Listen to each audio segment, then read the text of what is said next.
Hello everyone, Dr. Kumbo here. A few of you have asked for assistance with the lab assignments. This is an attempt to introduce you to zylab and the zyIDE, which is the zyBook Integrated Development Environment. zyIDE is a programming window in zybooks for writing and testing your program. zylab is a platform used for completing lab assignments. While it is okay to write and test your program in zyIDE before transporting to zylab, it is preferable to complete your lab in zylab. You can access the zyIDE from Module 0 as I'm about to demonstrate. You click on there and then you click on built-in programming window, and that is your zyIDE. All right. So every lab is integrated with zylab platform. So we will demonstrate that later. The zylab and then the zyIDE have the run icon, as you can see here, and two windows. So this is the first window, and then this is the second window. So there are two windows. So the editor, which is this window here, this is where you write your program, and the console, which is this black one here, all right, or the terminal, is where you enter your input and display the output. Okay. Regrettably, this console here, which is the terminal, is not the same as the interpreter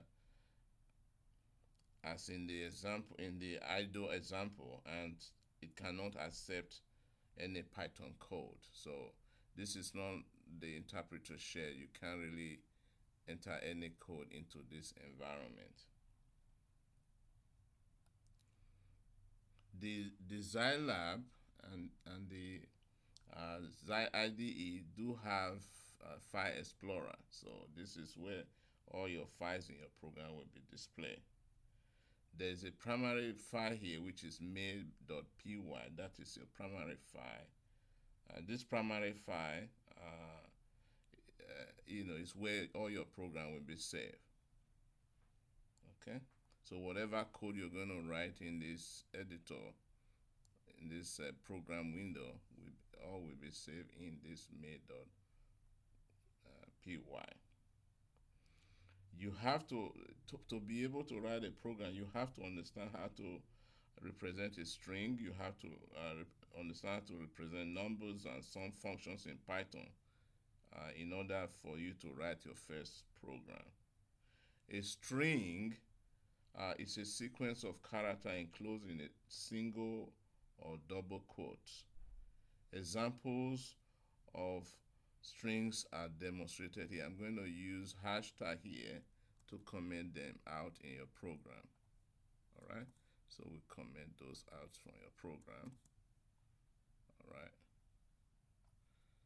so you can see here, this is single quote and this is double quote. You can have quote in double quote, single quote in double quote, and vice versa. So for example, I'm going to write here, again, I'm going to use a hashtag to indicate that it's a comment. And then here's an example. So I'm going to start with a double quote. So her friend's name is Cynthia. Okay, so this is, you can see here we have double quote, right? We have a single quote inside a double quote. We can also have a double quote inside a single quote. For example, I can have something like an incomplete grade, here, single quote, an incomplete grade. I'm going to use double quote here. Incomplete grade is acceptable. All right, so here we have a double quote inside a single quote. I'm going to display this as output later on, then you'll see what I mean by this. Okay. Python comes with a plethora of predefined functions that are available to programmers to use in their programs. Each function has name and an input value to the function that is called an argument. You need to know the name of the function and the input data that the function accepts in order for you to call the function. So we know, so I'm sure you have seen this, so there are two primary functions. So for example, print function. So I'm going to again use that to indicate comment. Argument. So this takes several arguments, can take one or more arguments. So I have arguments here. All right. And then we have input. So this will take a single argument. Okay. All right. So these are the two most important functions in Python. Print. These are built-in function, print and input. All right. The print function is used to write output to the screen, while the input function is used to accept input string from the user by typing the string in a keyboard The print function can accept 0, 1, or more arguments. The arguments are displayed in a single line of output on the screen. All right. The input function accepts 0 on one argument, and the argument is called a prompt, as you can see here. So the argument of an input function is called a prompt. Now it's possible not to have anything in it at all, no argument in it, so it will just be empty. All right. Another thing is that the input function returns string entered by the user to the program to use in other operations in the program. We'll demonstrate that later. A call to an input function captures a single string value from the input data or input device.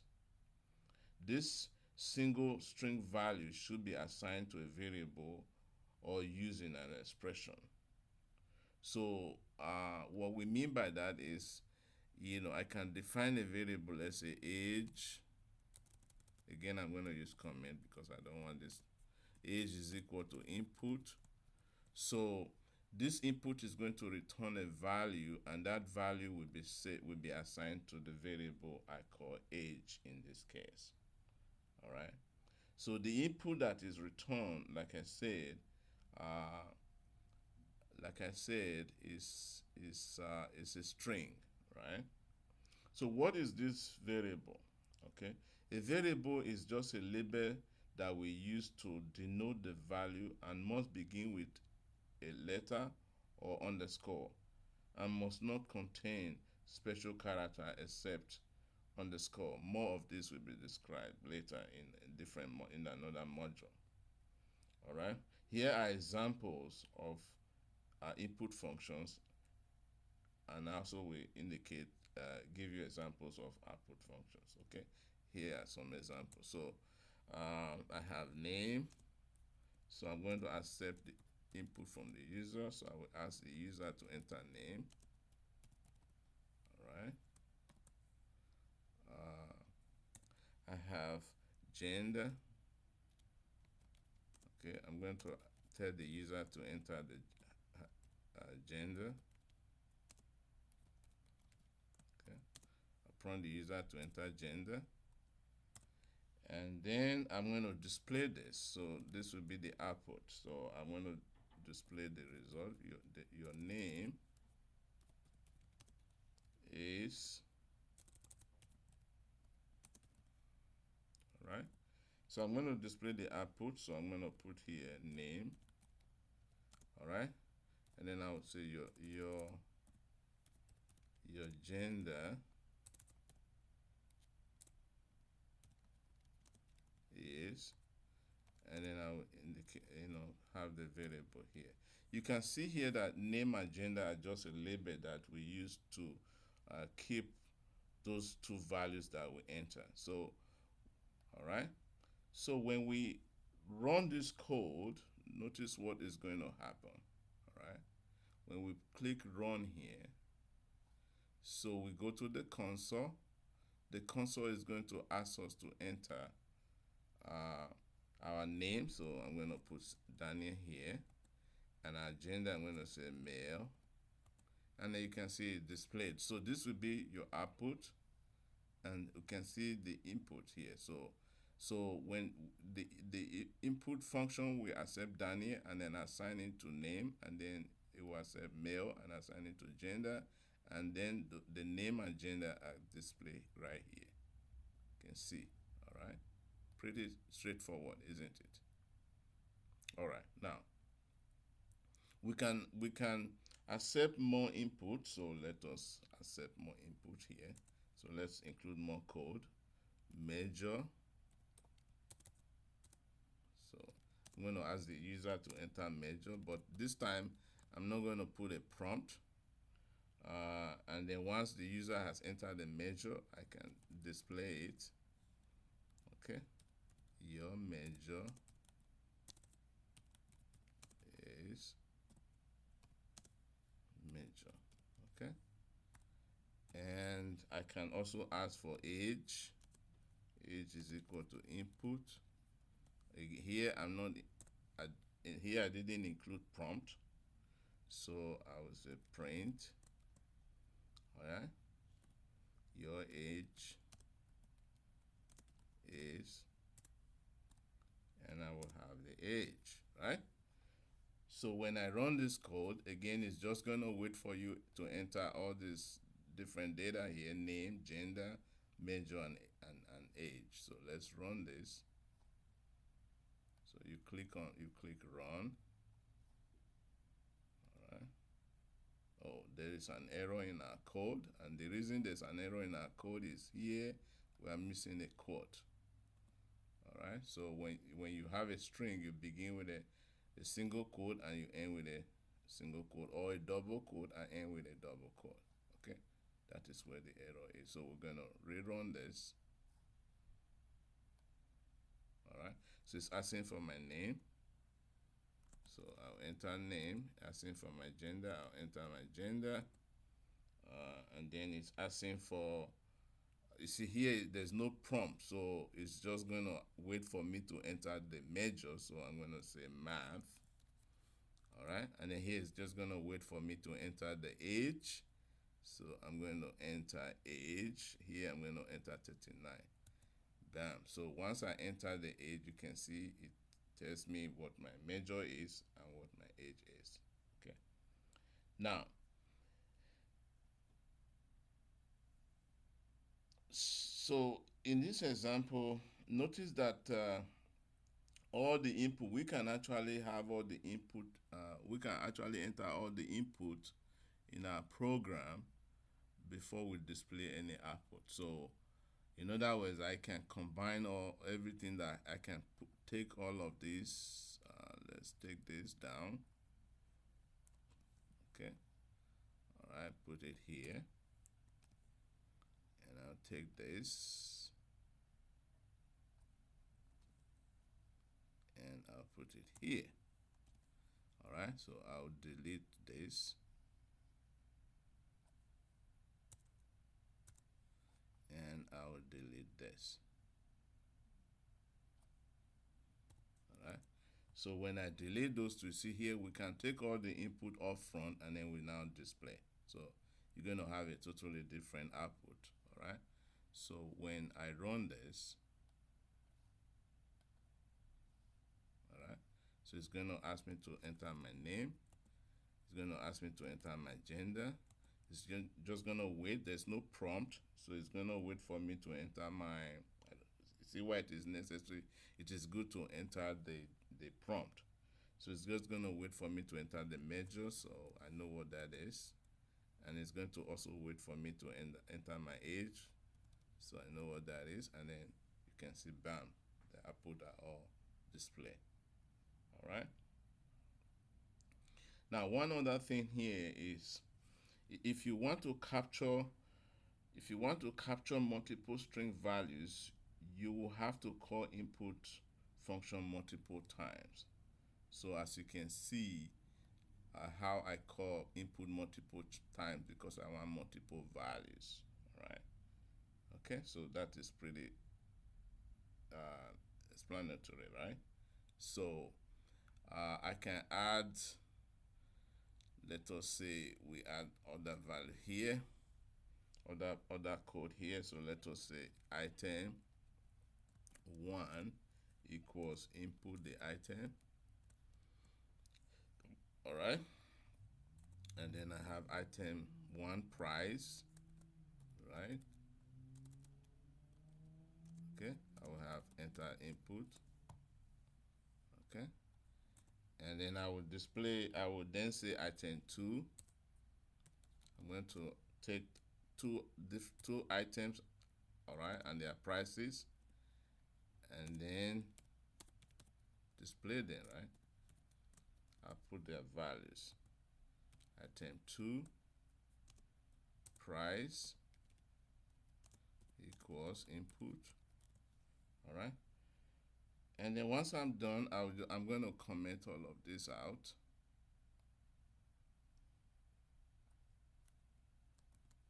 Okay, so those are all commented out. All right. So now I want to output them. So I will say print item 1, item 1 price. Okay.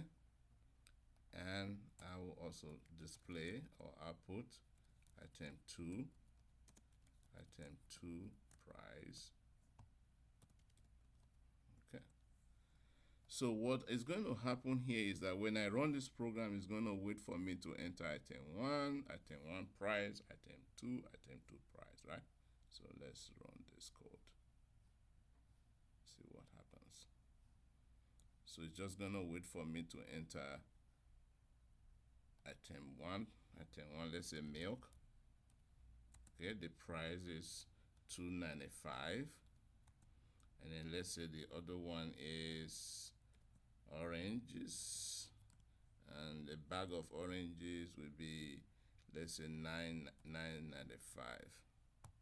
Okay, all right, you can see how it displayed. So milk and then oranges, and pretty straightforward. So now, like I said, if the single data value represent multiple string values that are separated with white spaces, then what we will have to do is use a split function to separate the values. All right. So how do we do that? So the way we will do that, suppose we know that the item and then the unit price are in a single line of input, then and we know that they're separated by comma, we will use split for it. So it's the same thing. So this will be the same. So I'm going to copy this one. All right. I'll have those there. And then right here, I'm going to comment this out. So to comment out, you use control forward slash, and that will comment all of those out. All right. So now we want to take the two items. So we have item 1 and item 2. Item 1 price. So we're going to take the data from a single input. So we will do single input, and then we will put split. So it's going, this input value, in the input we're going to enter 2 values, and we're going to split the 2 values so that we will save them into 2 separate variables, and then we repeat this one. All right, we repeat that for the second item. All right, for the second item. And when we run this, you will see it's going to be the same. But the only difference is that the input are no longer in separate lines. So the input for one item, the item itself and the price are now in a single line. All right. So let's run this. All right. So now it's waiting for me to enter the first item and the price, $2.95, and the second one will be oranges. I think that's what I use, and then I say $8.95. All right, you see what happens here. So it works so nicely. All right, so the split function allows you to use a single line of the string to extract multiple values. So in the next video, I am going to demonstrate how to use the zylab. Thank you.